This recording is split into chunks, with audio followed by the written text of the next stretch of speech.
There's something really strange about it, the time that we're living in, and most people don't fully appreciate how unusual it is. If you go back 20 or 30 years, the idea of starting a business looked completely different. In the late 90s, if you wanted to build something, it almost always had to exist physically in the real world, like a physical brick and mortar retail like store, whether it be a restaurant, a service company, something that required location, equipment, employees, inventory, all of the things that make businesses expensive before they even open their doors. And let's just say someone wanted to start a shoe store. Before selling even a single pair of shoes, they would need to sign a lease. Commercial rent alone could cost thousands every month, depending on the location. And then they would need inventory, hundreds or thousands of pairs of shoes just sitting on shelves, all paid up front.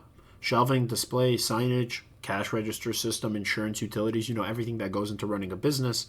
Maybe employees if the store stayed open all day as well. The startup capital could easily reach tens of thousands of dollars, sometime much more. And even after all of that, there was still no guarantee that anyone would walk through your door. Margins in retail were often very thin. A shoe store might buy inventory wholesale and then mark it up, but that markup had to cover things like rent, wages, utilities, marketing, and losses from unsold, stagnant sitting inventory. If the demand didn't show up quickly enough, the business could collapse before it even found stability.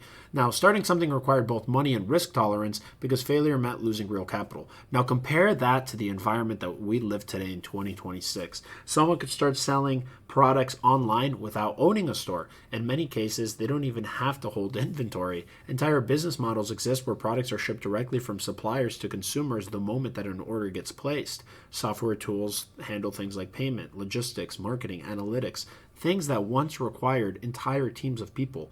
So a person could, design a digital product and sell it worldwide without manufacturing anything physical at all. Someone could build an audience online and turn that audience into revenue through services, memberships, courses, sponsorships, or countless other models that didn't exist before the internet got created. The cost to experiment with ideas had collapsed, and that changes everything. When the cost of experimentation drops close to zero, the smartest strategy isn't necessarily to plan endlessly before starting, it's just to test ideas quickly, learn what works, adjust, and repeat. That approach simply wasn't available to most entrepreneurs 30 years ago. If someone invested $50,000 into a physical store and the idea didn't work, they couldn't casually pivot the next week. That capital had already been committed. Today, someone can launch an idea online with almost no financial risk. If it fails, they lose time and effort, but they gain information that can be used to improve the next attempt. In theory, that should create an explosion of experimentation. Millions of people should be testing ideas, launching small products, trying things that might grow into something larger. But yet, most people never reach the stage where they even try. Not because the opportunity isn't there, but because their attention never stays in one place long enough to explore it seriously. That's the paradox of the modern internet today. The same technology that opened the door to opportunity also created an environment that constantly interrupts your focus. You open your laptop intending to work on something meaningful, maybe research a business idea, build a website, learn a skill that could eventually generate income and change your life. And yet, within minutes, your attention drifts somewhere else. A video recommendation, a message, a text, a piece of content that's easier to consume than the difficult work of thinking through an idea and actually starting something up. None of that feels harmful while it's happening, though. Each interruption is relatively small, but when attention is repeatedly pulled away from a problem, the brain never reaches the depth required to understand it fully. Ideas stay shallow, plans remain incomplete, momentum never forms.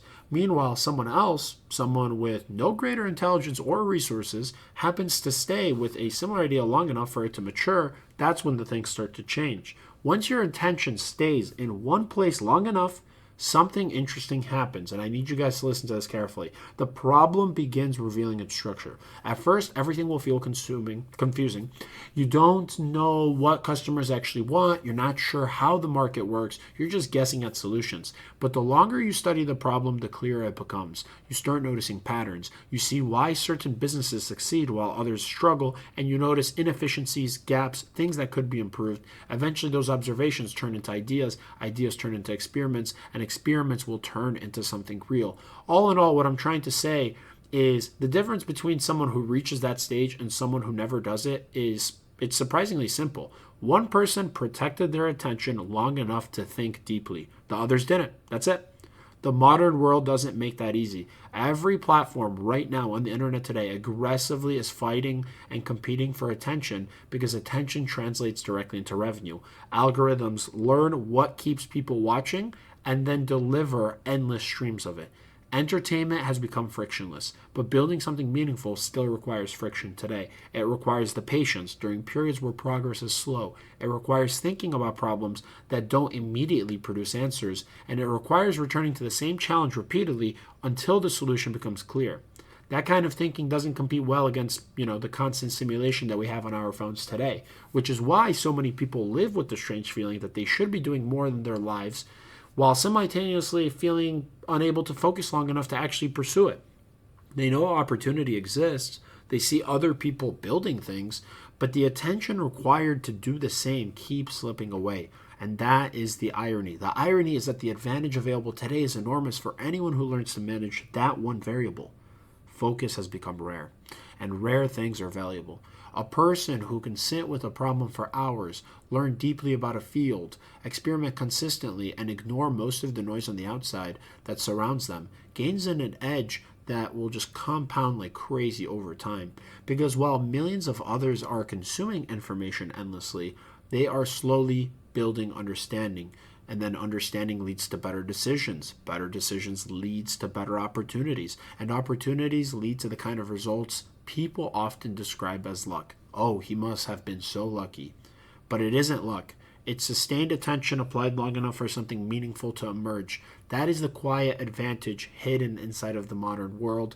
Opportunity has never been more accessible, but the ability to focus on it long enough to build something real has never been rare. And the people who learn to protect that focus will continue finding possibilities that everyone else was too distracted to see.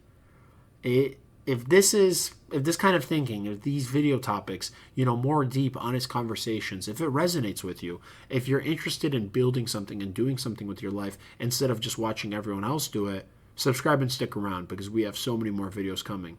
There's a lot more to talk about, and I'm excited the direction that this channel is heading. I think there's going to be so much useful information. That's not to say to not enjoy entertainment and to, take the edge off through more engaging content than this, but this is an honest conversation that I think a lot of people need to know at heart because that is the modern paradox of the world where we have so much opportunity, yet we're so distracted. The people who are just able to focus, they're not smarter, they're not better than you. They're just able to focus and do something long enough without seeing that instant reward. The idea of delayed gratification, it's a very powerful thing that is not being utilized in our world today. So if you are able to learn and take something away from this video and do that, you will see that your life will be very, very different and in a good way. Again, guys, subscribe if you're new. Really appreciate the support on the channel. And with that, we will catch you here on the next one.